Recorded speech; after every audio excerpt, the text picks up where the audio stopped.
আমার মা যখন মারা গেছেন তখন আমার বয়স ছিল 19। আমার মায়ের একটা ইচ্ছা ছিল যে সে প্লেনে ঘুরতে যাবে আর কি, কিন্তু তার ইচ্ছাটা আমি পূরণ করতে পারি নাই।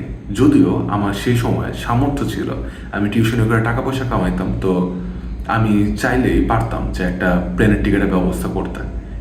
কিন্তু আমি তো জানতাম না যে এরকম হবে, ব্যাপারটা এরকমভাবে ঘটতে যাবে, এবং আমি আমার ইচ্ছাটা কোনো পূরণ করতে পারিনি, আমার মায়ের ইচ্ছাটা।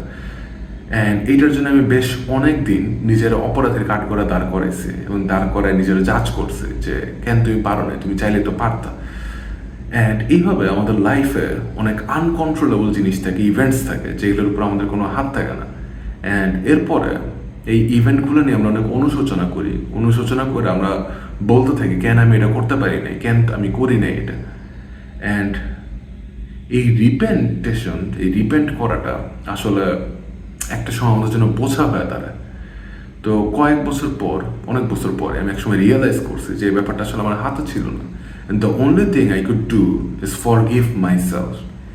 নিজেরা মাফ করে দেওয়া ছাড়া আসলে মাঝে মধ্যে কোনো রাস্তা থাকে না, কারণ যে মানুষটার আমি কাঠগড়ায় দাঁড় করাইতেছে, আমার ইনার সেলফ, ও আলটিমেটলি একজন শিশু।